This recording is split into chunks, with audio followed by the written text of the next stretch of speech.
Ladies and gentlemen, what keeps most people broke isn't a lack of intelligence. It's ignorance, plain and simple. Ignorance of how money works and how small habits shape your entire financial future. And today, you're going to hear some of the strongest financial guidance you'll ever come across. The kind that completely changed the way I think about earning, spending, and saving. We live in a society that makes overspending effortless. Credit is pushed at us from every direction. Debt is marketed as normal. Entire platforms are built to get you to buy things you don't need. And if you're buying those things, especially on credit, you're building habits that quietly trap you. Because every dollar of debt is a piece of your future that someone else owns. You can have money and still have no independence. So what do? You treat saving like an expense, just as mandatory as rent or groceries. And the most powerful thing you can do is automate it. Every paycheck, even if it's only $50, move it into savings before you ever touch it. Make it automatic and you remove the hardest part, relying on willpower. Because life will test you. Job loss, illness, recessions, relationship breakdowns, something on that list will happen to you. It's a guarantee. And when it does, the savings you've built will be more valuable than anything you've ever bought. And if you're thinking, what's the point? I can barely pay my bills. I hear you. I understand that frustration.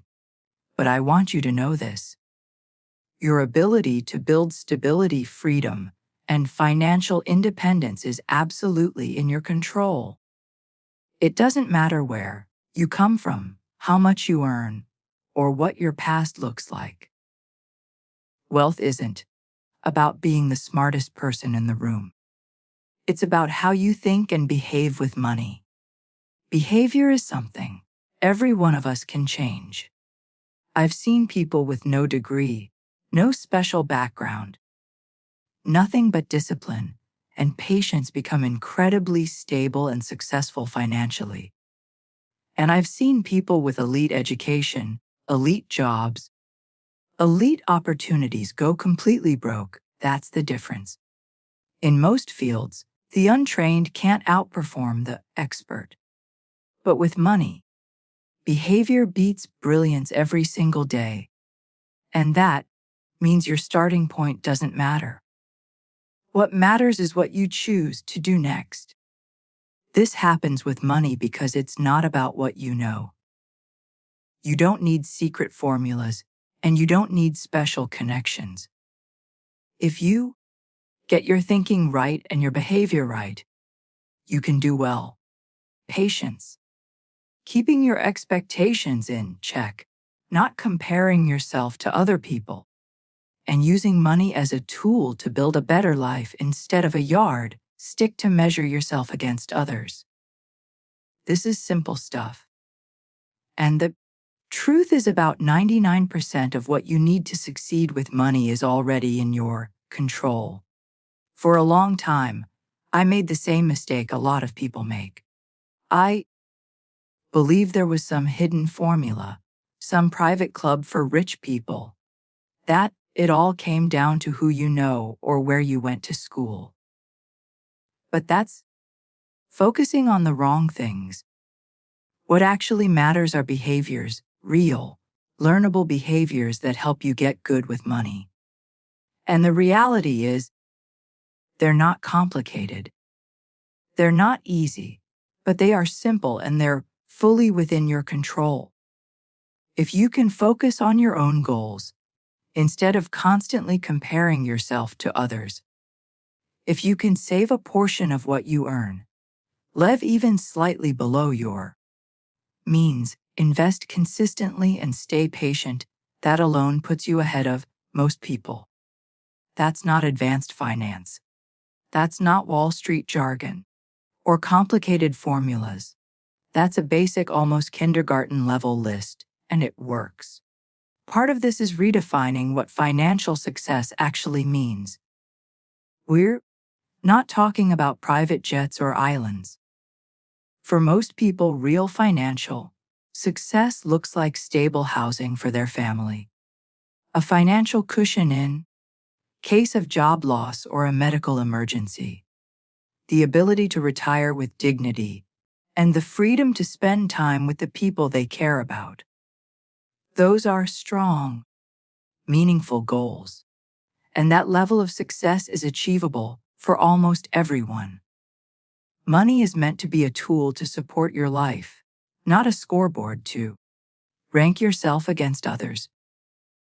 And yes, that's easier said than done because comparison is natural. It's human to measure success not by what you have, but by what you have relative to someone else.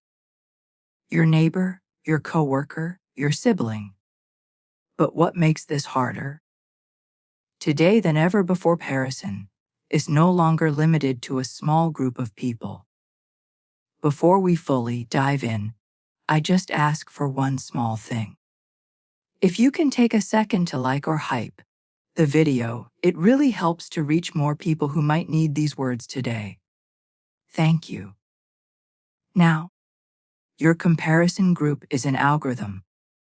Every time you open social media, you're shown someone who looks happier, richer, more successful, more put together than you, no matter how well you're actually doing. And that's why this lesson matters more now than it ever has. Managing expectations, resisting constant comparison, and staying grounded in your own goals is harder today than it's ever been. But it's also more important than ever. I see this with my own kids. When I was growing up, my definition of wealth was simple. Regular people drove old pickup trucks and rich people drove new ones. That was it. If you had a brand new truck, you were rich. My son sees it completely differently. To him, rich means private jets and private islands because that's what he watches online. And that becomes the baseline. And that's a completely different level of expectation than what I grew up with 20 or 30 years ago. And here's the hard truth. No matter how much you know about money, your kids probably aren't going to listen to you. That's normal. But it makes something incredibly important clear. If you want a healthy relationship with money, you have to develop the ability to look inward for what matters instead of constantly looking outward at influencers, algorithms, or what your neighbor is driving. A lot of people today feel like they're falling behind. Especially younger adults, people in their 20s and 30s already feel that they're not making enough, like they'll never afford a home, like they'll never catch up. And for older people, the fear is different. It's the feeling that it's too late, that they have already blown their chance, that retirement may not be possible. The first place to start is empathy. These feelings are real. In many areas, especially things like home ownership, people genuinely are worse off compared to previous generations. This isn't about telling people to just feel better or be more grateful. Rising costs, medical bills, and cost of living pressures have created real stress, and pretending otherwise doesn't help anyone. But once you start with empathy, you have to understand this. Happiness is the gap between expectations and reality. You have the life you're living, and you have the life you expect to live. The space between those two is where happiness or misery lives. And the wider that gap becomes, the worse you're going to feel.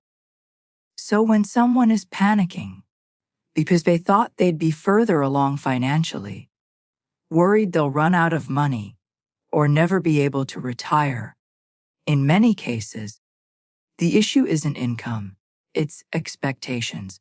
Over time, expectations spiral. Spending increases to match an identity instead of a budget. People rent nicer apartments than they can afford. Travel more than they should. Eat out. Dress a certain way. Not because it fits their financial reality, but because it fits who they think they're supposed to be. And yes, that's uncomfortable to hear, but it's also common. Almost everyone goes through this at some point. There's no shame in it. The moment you recognize it is the moment you regain control. A big reason I became sewed in this topic started by looking in the mirror and asking myself hard questions. When was I envious? When did my expectations spiral out of control? And the truth is, no one is immune to this. There's nothing to be ashamed of. I can be honest about that because I've lived. I walked into stores, swiped my card, bought things I didn't need with money I didn't have. And the truth is, we spent money we didn't have. We racked up debt. Years later, as we were climbing our way out, something unexpected happened. I felt relief because I could finally say to myself, I'm responsible for this. I can see how I made bad decisions because my expectations were completely out of proportion to reality. And oddly enough, admitting that gave me power, because if I had the power to make bad decisions, then I also had the power to make better ones. A lot of this comes back to expectations. Money is incredibly easy to measure. If I say I want to be a better parent or a better partner, that's hard to define. But if I say I want a bigger apartment, more money per hour, or a few new things, that's clear. It's measurable, it's simple. And that's why people chase money and spending. It's easy to understand and easy to track. When you don't have a clear picture of what a good life actually looks like, it's easy to default to thinking that a good life just means more money. It feels simpler than asking harder questions like, how do I become a better parent, a better spouse, a better friend, or a better human being? Those questions are uncomfortable. Money feels like a shortcut. A powerful example of this comes from someone who once believed that if they just made more money, all their problems would disappear. That belief gave them hope. But when the money finally came, and the problem stayed, the illusion collapsed. And that's when it became clear money can solve some problems, but it won't fill the deeper psychological gap people are trying to fill with it. So if you're listening and telling yourself, I'm so far behind, there are two things to understand. First, you're in the right place. It's not too late. There are simple basic behavior changes, nothing complicated, that can help you get good with money. But the deeper question you need to ask is this: what is money trying to fix for me right now? What hole am I trying to fill? And once you ask that, you can start redefining what a good life actually means. Whether you're in your 20s or your 60s, becoming a better friend, taking better care of yourself, building a life that feels meaningful. Those things don't require beating yourself up over your finances. That's the real shift. Before getting into tactics, it's important to acknowledge something real. This is a genuinely difficult moment when it comes to money, jobs, and financial stability. If you're sitting there thinking, scared, I'm scared I won't find work, I'm scared I won't make it, that feeling is valid. That is your truth, and it deserves empathy. Where it's worth adding perspective is when people say, this is worse than it's ever been. Because when you look at how previous generations actually lived, that idea becomes more complicated. A lot of people point to the 1950s as the golden age of middle-class prosperity. But if you look closely at how the average middle-class family lived back then, it's a standard of that most people today would consider extremely limited. Small homes, often around 800 square feet, multiple children in 2 bedrooms, no air conditioning, no washer or dryer, and none of the conveniences we now see as normal. They were content then, but that level of contentment wouldn't satisfy us today. And that's an important distinction. More money doesn't automatically create happiness. What people are really chasing isn't happiness, it's contentment. When you imagine yourself in a bigger house or on a luxury vacation, the feeling you're imagining isn't joy or excitement. It's the feeling of saying, "This is enough." But what usually happens when people actually reach those milestones is that contentment doesn't last. You go on the trip and suddenly it's if only we stayed at a better hotel. If only we stayed longer. If only we had the nicer experience. Comparison creeps in, expectations shift, and the finish line moves again. Once you understand that what you're really chasing is contentment, something important becomes clear. A lot of financial stress, a lot of the feeling of falling behind, and a lot of the gap between what you have and what you want comes from expectations, not income alone. Now, if you're thinking, "I'm just not good with money," you're not alone. A lot of people carry that story with them for years. Maybe you went through a divorce. Maybe you handed control to someone else, and now you're starting over. The real question is, can anyone actually get good with money? The answer is yes, if they want to.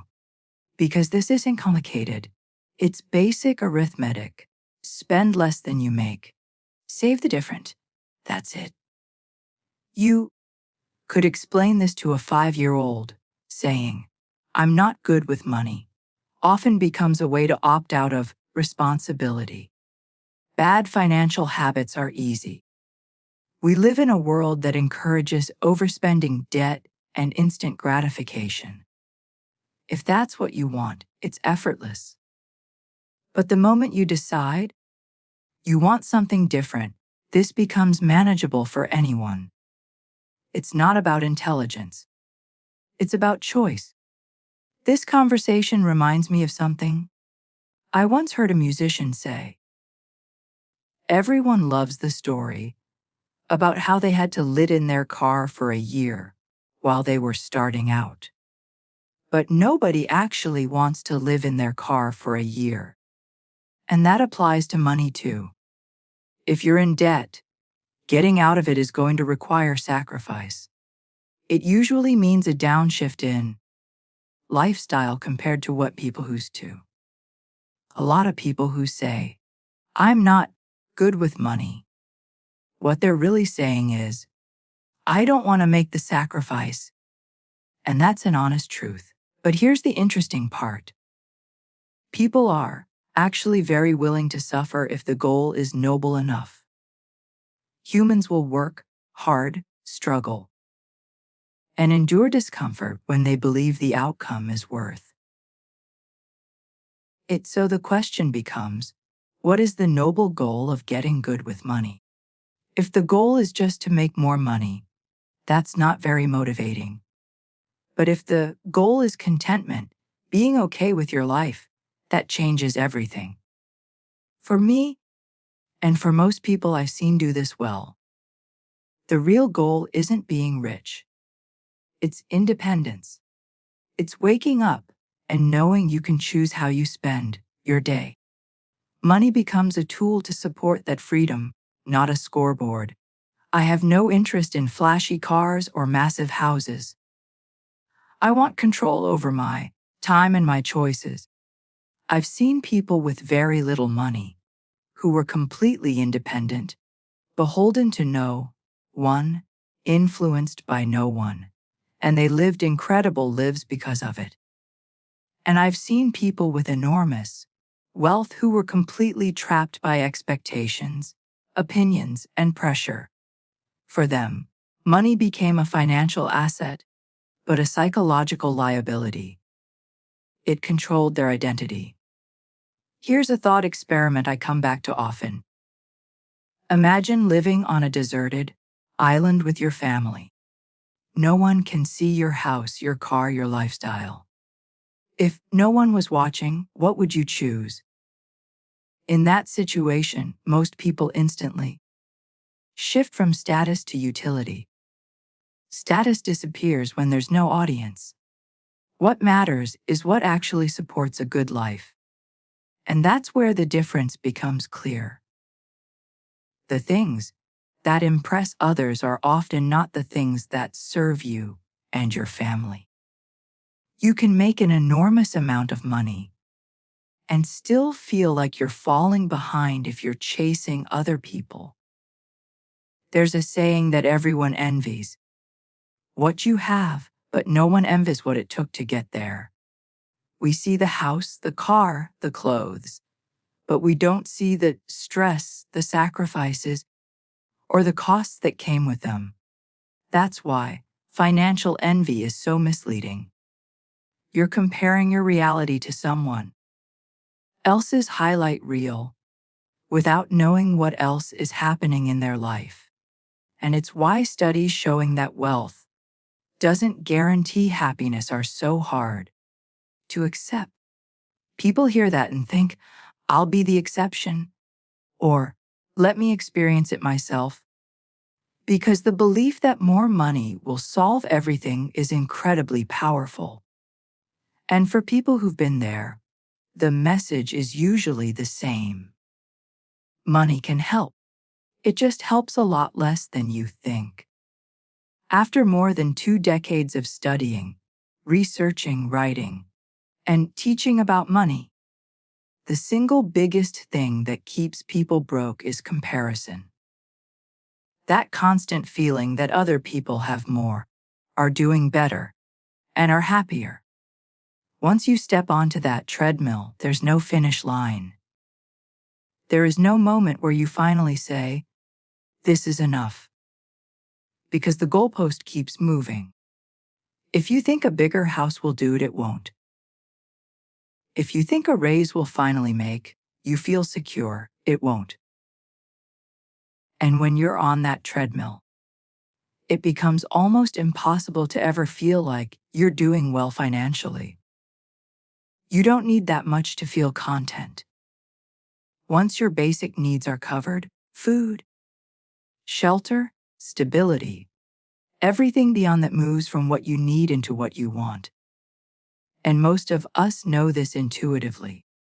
You can walk into your closet right now and probably point to a small handful of clothes you wear all the time. Everything else was something you wanted in the moment, thought you needed, or hoped would impress someone for a specific occasion. And that right there is what keeps people broke. It's simple. People may not like hearing it, but they already know it's true. One of the hardest financial skills to learn is getting the goalpost to stop moving. Because if your expectations rise at the same pace as your results, there's no logic in striving for more. You'll feel the same after putting in extra effort. It gets dangerous when the taste of having more money, more power, more status starts increasing ambition faster than satisfaction. At that point, every step forward pushes the goalpost even further away. You start to feel like you're falling behind, and the only way to catch up feels like taking bigger and bigger risks. That idea came from self-reflection, not mastery, because this trap is easy to fall into. There's always someone getting richer faster than you. And if your happiness depends on validation, on having what someone else has, you will never be satisfied with what's in front of you. What makes it worse is how quickly the expectation scales. You tell yourself you'll be happy once you hit a certain number. Then you hit it and the number changes.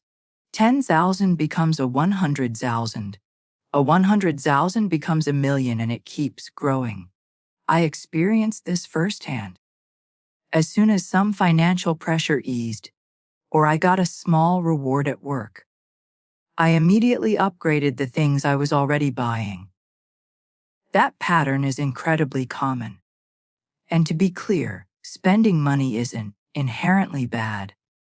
It's not about living like a monk or never enjoying anything. You can absolutely spend money in ways that genuinely improve your life. I've done that myself and thought that was worth it. But everything comes back to expectations. If you don't control them, no amount of money will ever feel like enough. I grew up in a town that wasn't very wealthy. It is now because tech money eventually moved in. But back then it was a solid middle-class place. And then I made a drastic shift from a middle-class mountain town to an area like Beverly Hills. And what that did to my definition of rich was shocking. Growing up, a rich person drove a brand new pickup truck. That was it. A new F-150 meant you had made it. Then I moved to Los Angeles, and that definition completely exploded. No matter how successful you are, you pull up to a stoplight, and even if you're driving something exotic, there are plenty of people right next to you with the same or more. And suddenly, nothing ever feels like enough. Looking back, the conditions for happiness were actually much better in that middle-class town. I managed to keep my expectations in check in LA. And honestly, a lot of that came from fear. I was always worried I wouldn't make it, so I saved aggressively. But when I look around and ask who was actually happier, it wasn't the people chasing more. It was the people living modest lives, enjoying their families, spending time with friends, taking care of their health, and not constantly comparing themselves to others. That brings up an interesting question about aspiration, especially when it comes to parents. If you ask parents what they want for their kids, most of them will say they just want them to be happy. And if you follow that up with, do you want them to be rich and successful? Most parents will say, sure, that would be great. But I really just want them to be happy. Parents say that because they know from experience that those are not the same thing. Even a modest middle-class life can be deeply filling if expectations are in check and focus stays on what actually matters. And that ties back to how we casually use the word happiness. What we usually mean is contentment. Being present in your life and not constantly reaching for something else. So, how do you figure out why you're spending money? Because most people spend mindlessly. They buy things out of boredom, stress, or impulse without ever stopping to ask why. A simple way to become more conscious is to recognize that every dollar you spend falls into one of two buckets. Either you're spending money to make your life and your family's life better, or you're spending money to impress other people, most of whom are strangers and not paying attention anyway. Buying food for your family is obvious, but things like cars, clothes, and upgrades often fall into that second category. And when you realize how much of your spending is driven by trying to impress people who are busy worrying about themselves, something clicks. You start to see the game for what it is. Every dollar is a choice. You're either using money as a tool to build a better life, or you're using it as a status marker to measure yourself against others. That realization alone can change the way you spend and the way you live. So, how do you actually tell the difference between buying something because you genuinely need it and buying it because it looks cool? You think you'll look good in it, and you're feeling a little insecure in the moment because most of us don't really stop to ask that question. We just feel the urge and hit buy. I had a moment like this in college that completely changed how I think about spending. I worked as a valet at a 5-star hotel in Los Angeles. It was an incredible job. I got to drive some of the nicest cars in the world. And for a 19-year-old, that alone felt unreal. But more importantly, it was my first real window into the psychology of very wealthy people. I remember noticing something during one of my shifts. When someone pulled up in a Ferrari or a Lamborghini, I would stop and admire the car. But I never looked at the driver and thought, that person is amazing. Instead, I imagined myself in the driver's seat. I imagined that if I were driving that car, people would look at me and think I was impressive. And then it hit me. I didn't care about the driver at all. I just wanted to be the driver because I thought other people would care about me. That realization was powerful. Nobody is thinking about you as much as you think they are. People are too busy thinking about themselves. Even when someone seems impressed by your house or your car, what they're really doing is imagining themselves owning it, not admiring you as a person. Once that sinks in, the desire to impress others starts to lose its grip. That doesn't mean you stop caring entirely. You still want to look put together. You still want to feel confident, but the illusion that strangers are evaluating you based on your stuff starts to collapse. And when that illusion fades, contentment becomes a lot easier to reach. The truth is, people don't admire other people the way we think they do. They admire objects because they imagine having them. And when it comes to the people who actually matter in your life, your partner, your family, your closest friends, they don't care about your car or your clothes. What they care about is whether you're present, patient, supportive, and kind. We spend so much time telling ourselves that better things will make life better. But intuitively, we already know that what really matters is being a good partner, a good friend, and a good parent. And if you truly wanted strangers to be impressed by you, it wouldn't be your possessions that do it. It would be how you treat them. Now, none of this means the urge disappears overnight. Even after years of thinking about this, the pull is still there. It's powerful. You still catch yourself thinking, this thing will make me happier. But here's something that makes it undeniable. Everyone knows someone with a massive house or an incredible car who is deeply unhappy, and someone else with far less who is completely at peace. That contrast tells you everything you need to know. Having all the things you want doesn't make you become the kind of person you admire. Most of us understand that intellectually.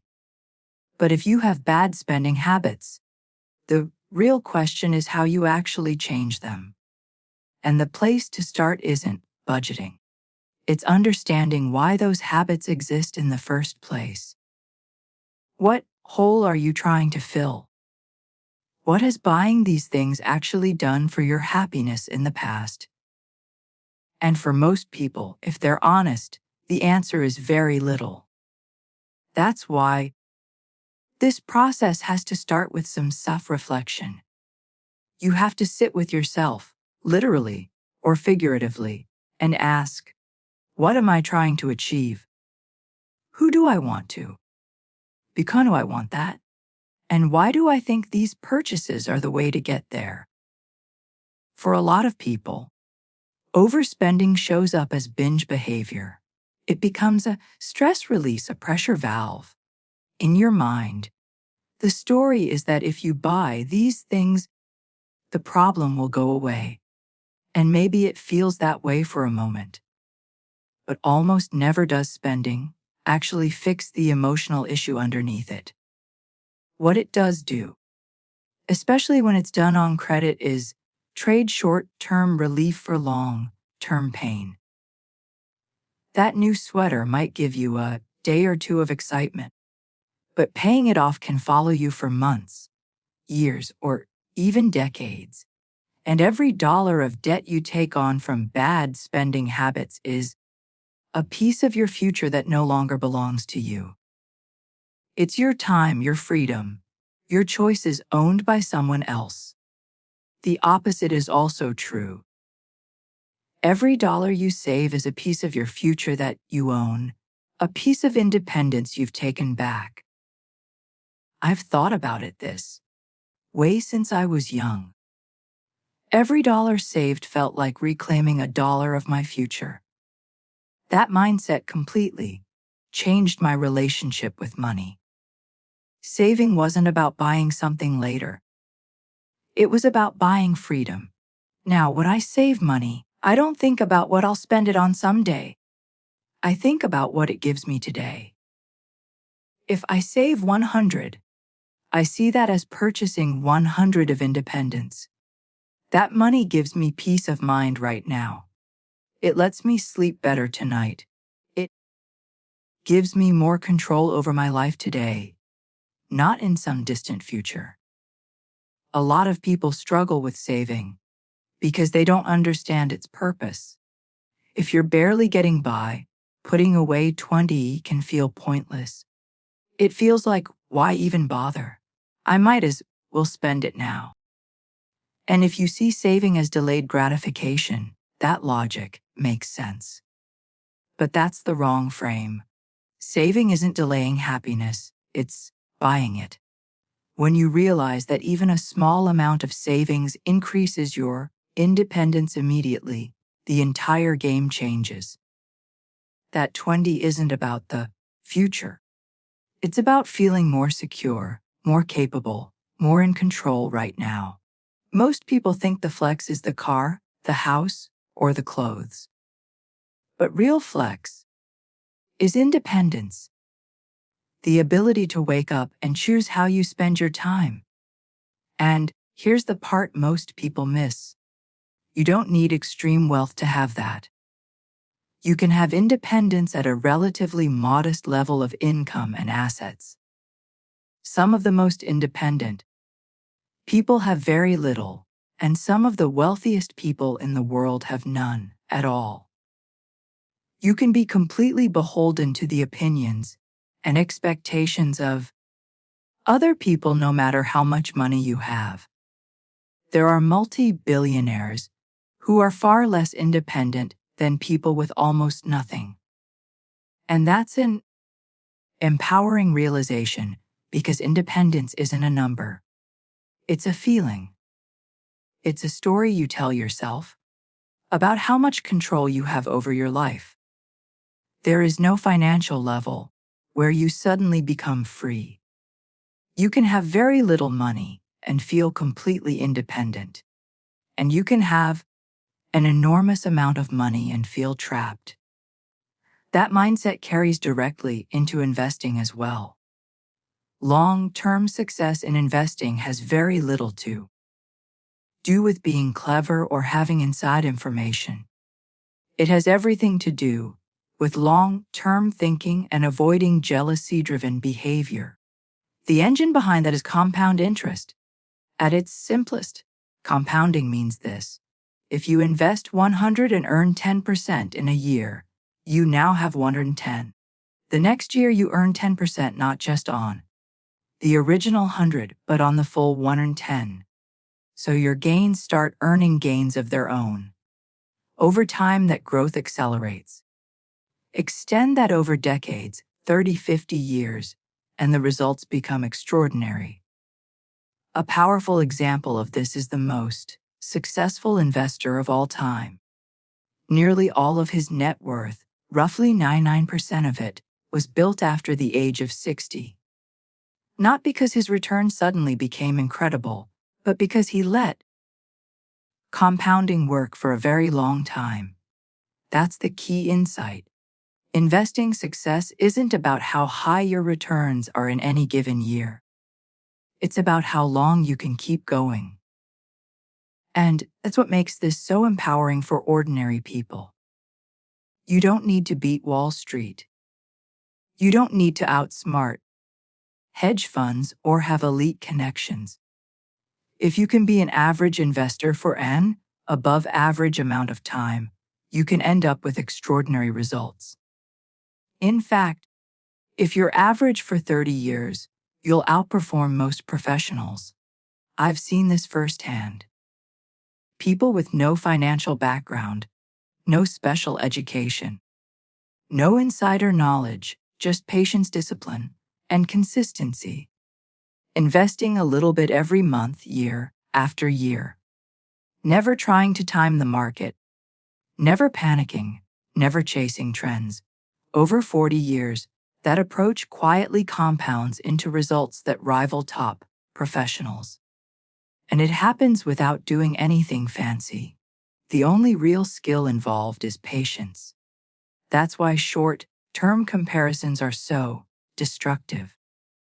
People get discouraged because they think they're not doing well enough this year. But investing isn't about this year.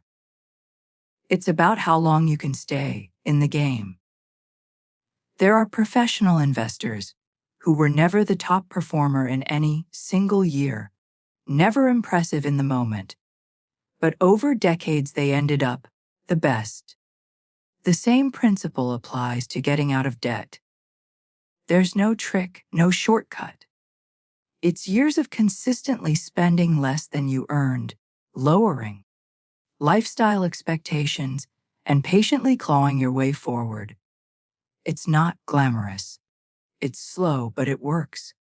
And once you've lived through that process, you develop a deep respect for stability and independence because you know exactly what it costs to get there. A lot of people are afraid of losing the money they already have. And if you have that fear, the question isn't whether you should invest, it's how much. Because investing isn't one size fits all. It has to fit your personality. I've always had a worst-case scenario mindset. I've never been buried in debt, and I've always been a disciplined saver. But I tend to prepare for things going wrong. That mindset shaped how I invest. If you looked at my net worth, only about half, maybe a little more, is in the stock market. Most financial advisors would tell someone my age or income level to invest far more aggressively, but that doesn't work for me. My financial goal isn't maximizing returns. It's maximizing how well I sleep at night. I don't care about beating the market or being in the top percentile of investors. I don't want money to be a source of stress. I want it to be a tool that gives me peace of mind. Because of that, when markets crashed in 2008 during CO, it didn't derail me. I was never Allen. I always had enough cash and conservative savings to fall back on. If things went wrong, that balance works for me. And yes, you can overdo that. You can be too conservative. But the right approach depends on what you're trying to optimize for. That's the real question people need to ask themselves, ideally with their partner. What are we actually trying to maximize? Because no amount of investment return is worth lying awake at 2 in the morning wondering if you took on too much risk. For me, nothing compensates for that kind of anxiety. At this stage of my life, when I think about savings, I don't think about returns. I think about protection. I think about having a cushion if something unexpected happens, health issues, career disruption, anything that would otherwise create hardship for my family. That's what money is for in my view. Not winning a spreadsheet competition, but creating stability. And this goes back to a core idea. You either use money as a tool to live a good content life, or you use it as a scoreboard to compare yourself to other people. History is full of stories, many of them involving very wealthy people who turned investing into a competition, tried to outperform everyone else, and ended up worse off. They chased a goal that had no real impact on their quality of life. My approach has always been simple. I invest consistently month after month. I don't try to time the market. I rarely sell. And I plan to hold those investments for decades, possibly for the rest of my life. If you looked at everything I own, it's straightforward. A house, some cash, index funds. That's it. Nothing complicated. And that's intentional. The more complex your investments are, the harder it becomes to stick with them over long periods of time. And when it comes to investing, that's all that really matters. Not brilliance, not timing, not outsmarting anyone. Just patience. The ability to keep going year after year without panicking or constantly changing course. Patience matters on every level. Patience with the actions you're taking. Patience with yourself when your life isn't matching your expectations yet. And patience with your emotions, especially in those moments when you feel like buying something new might take the edge off how you're feeling. That urge passes, but only if you give it time.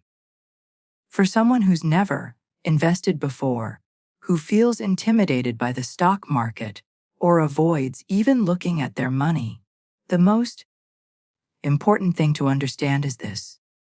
Investing works over time, but there is a cost. Not a fee you pay to an advisor or a broker. The real cost of investing is volatility and uncertainty. That's the price of admission. Historically, the stock market has done very well over long periods, but no one knows when those returns will show up. You might get a great year followed by a decade of stagnation or nothing for years, and then everything at once. You have to live with not knowing that discomfort is exactly what you're being compensated for. If you want certainty, there are places for that, like a savings account. There's very little volatility there, and the returns are predictable, but they're also low because there's no uncertainty. Higher, long-term returns require patience through uncertainty. And for people who can tolerate that over 10, 20, or 30 years, history shows the results can be extraordinary.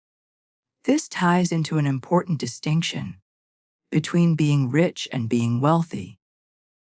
Being rich means you can afford the things you want.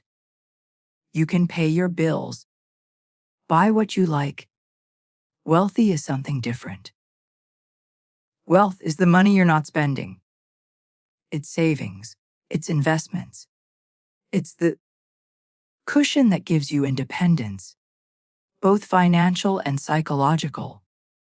Wealth gives you the ability to live life on your terms without constantly reacting to what you think other people expect from you.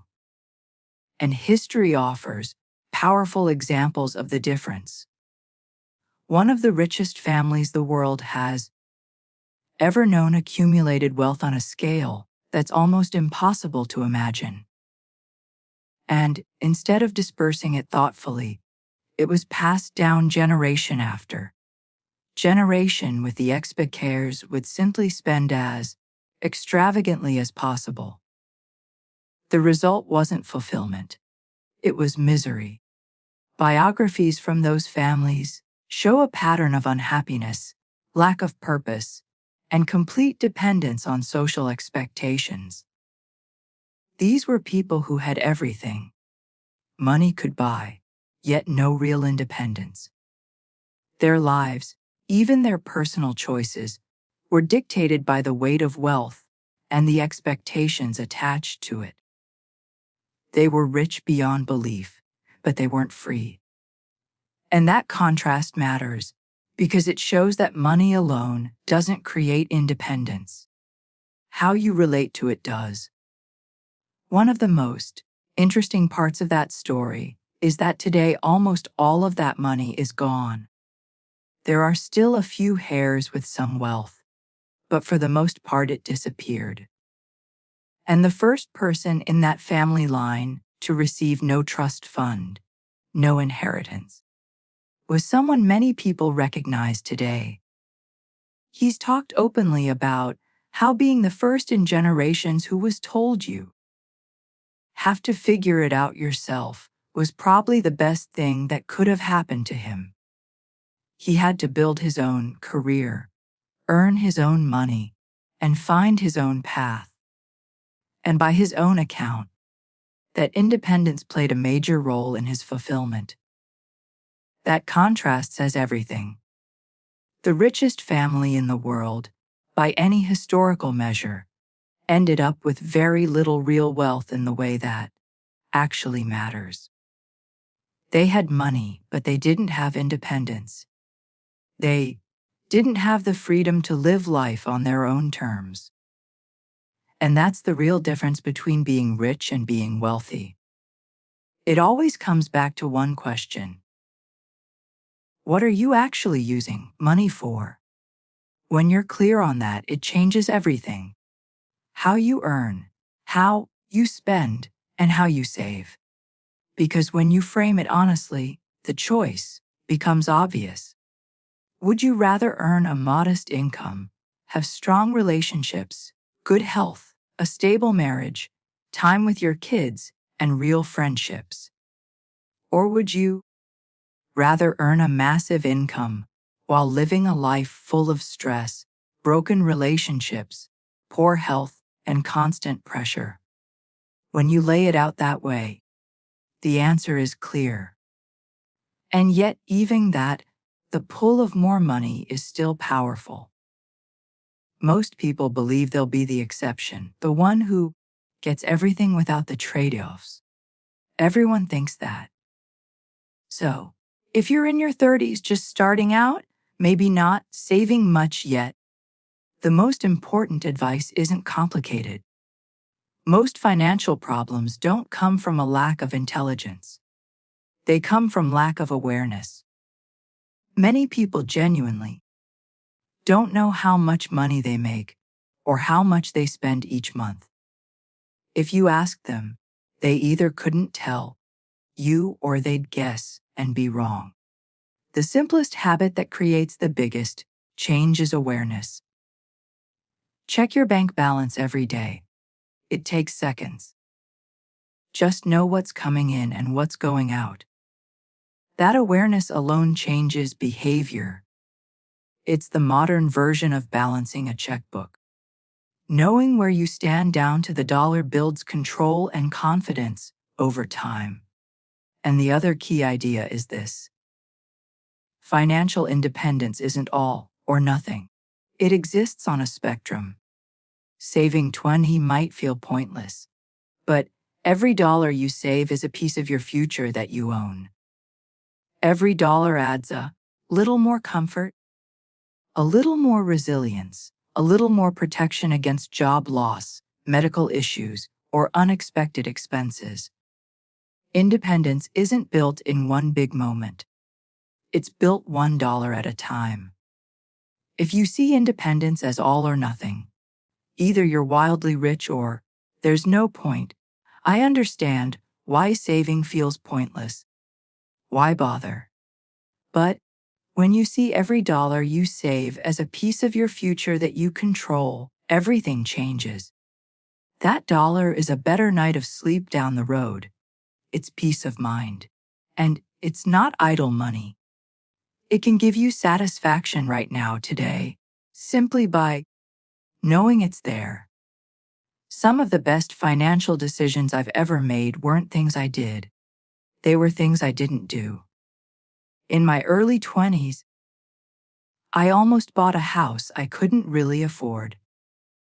It would have locked me into a place I didn't want to stay and limited my options for years.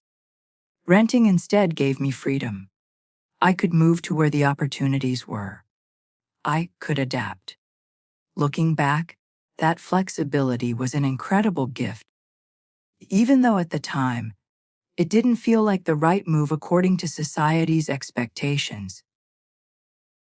And that's where expectations play such a powerful role. If you expect to own a home by a certain age and reality doesn't match that, it feels like failure. But if you shift your expectations and say markets change, rates change, circumstances change, and if I stay patient, I'll figure this out when the timing is right, the stress eases. A lot of financial anxiety doesn't come from money itself, but from expectations handed to you by society, family, or comparison.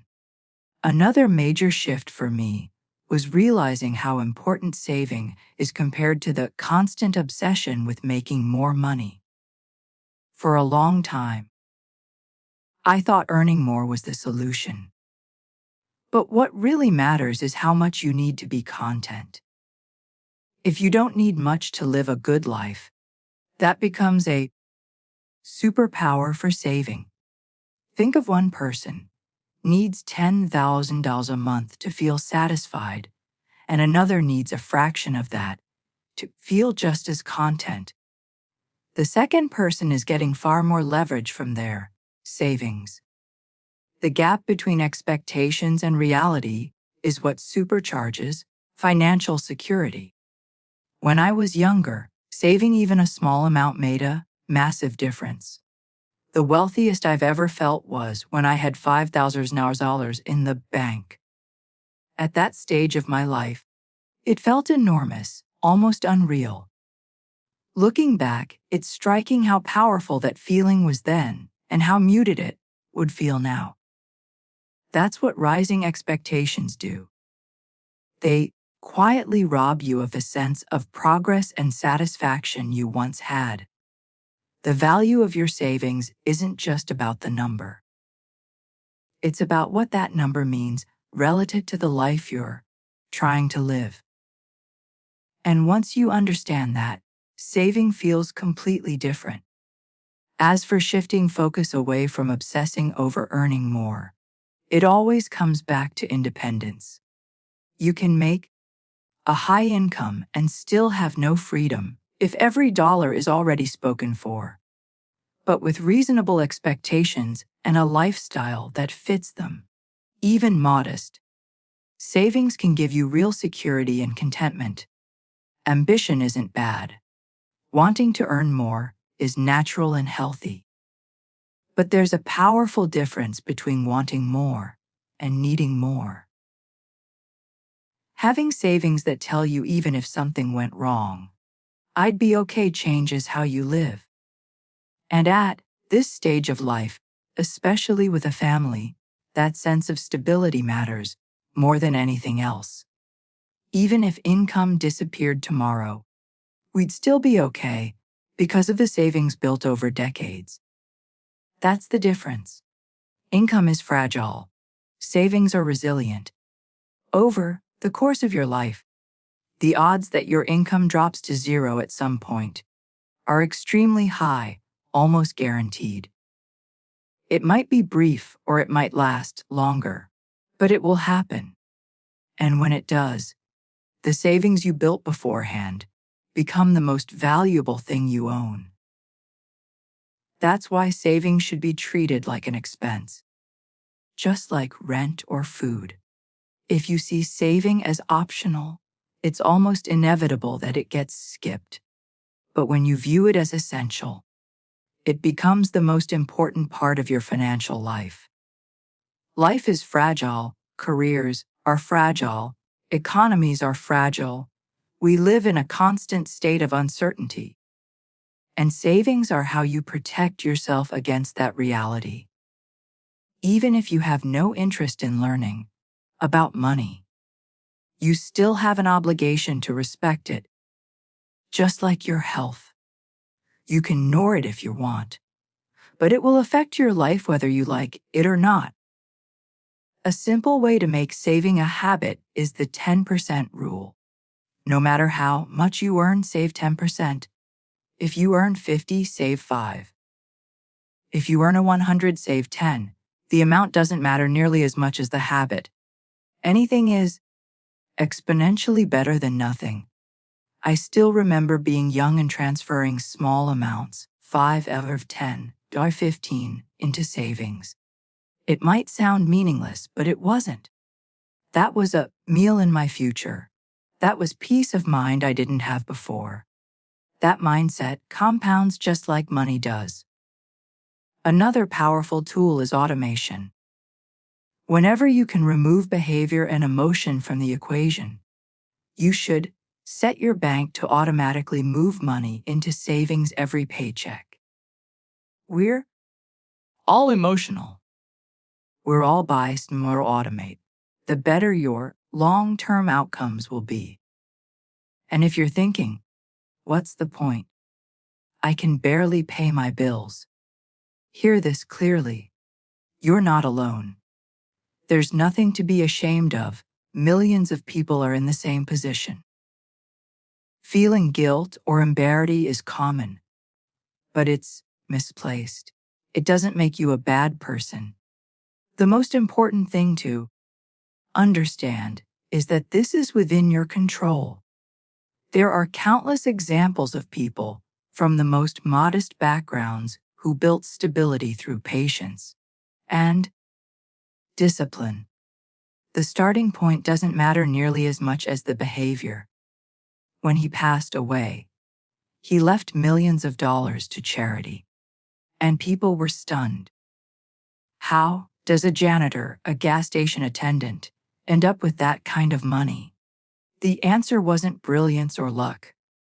It was behavior. He saved what little he could.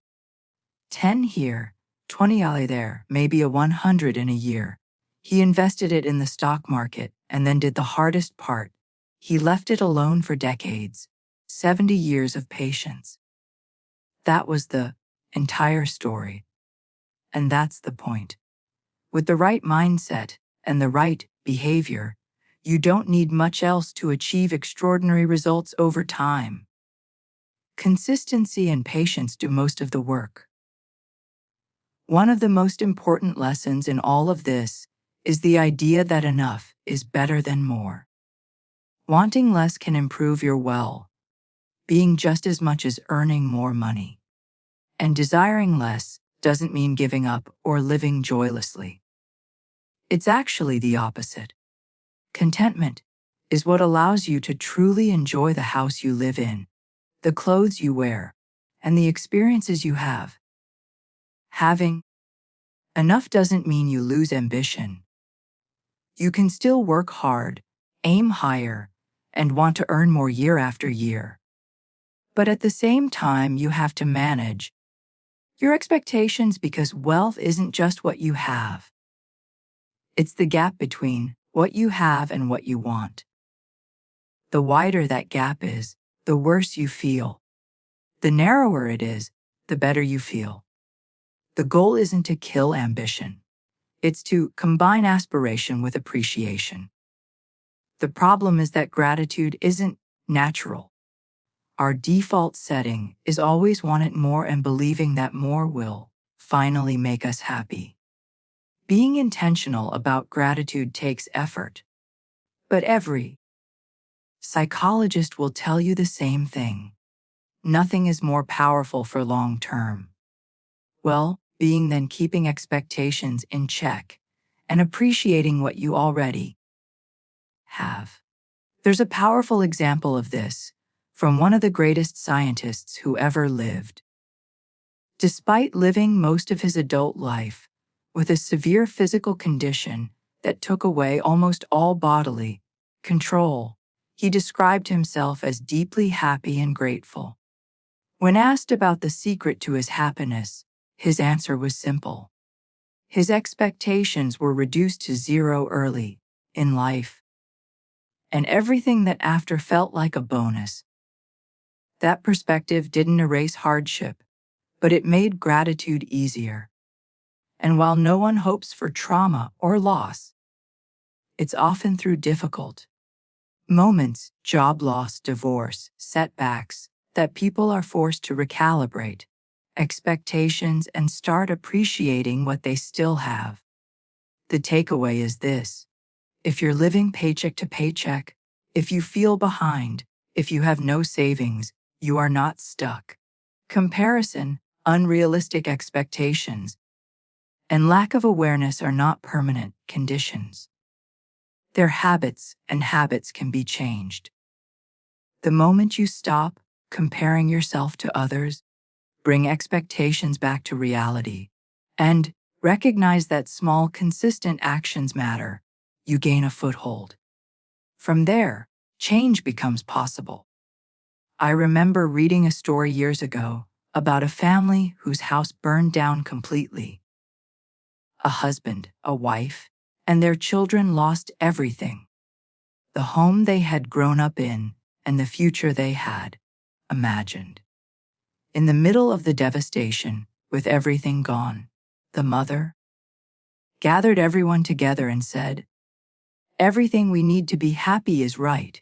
Here, the five of us. This is all that matters." And that moment captures something universal. No matter your situation, there is a version of that truth in everyone's life. You already have the tools you need to be as happy as you're capable of becoming. That doesn't minimize your problems or dismiss real hardship. It simply recognizes that happiness is shaped by the gap between expectations and reality. And you have more control over that gap than you realize. When you stop comparing yourself to what you don't have and start appreciating what you do have at whatever level of life you're in, you move closer to contentment. Instead of waking up focused on what's missing and what that absence might fix, you start recognizing the things you do control. Your mindset, your resilience, your ability to move forward without letting society define your worth. That shift doesn't just bring peace, it also unlocks your ability to act. Once you get out of your own way, you're far more capable than you think. If you want to change the story you tell yourself about money, it starts here. Money can make your life better, but not in the way most people think, and not to the degree most people expect. Money works best as a tool to support a good life. Where it becomes damaging is when it turns into a scoreboard for comparison, where net worth becomes self-worth. That story is broken, and it quietly makes people miserable. Real wealth isn't just a number. It's the ability to manage your expectations, regulate your emotions, and feel genuine gratitude for what you already have. That's a form of freedom money can't buy. If there's one action to take from all of this, it's this. Realize that other people are not thinking about you nearly as much as you think they are. Most goals driven by comparison come from wanting to impress people who are busy worrying about themselves. Once you let go of that, your expectations settle, and that's when contentment becomes possible. If you're still here, you're part of the few who actually followed this all the way through. Type "I choose independence" in the comments. Not for me, for you. That's the line between consuming and committing. Remember, Only you decide how limitless you are. Thank you.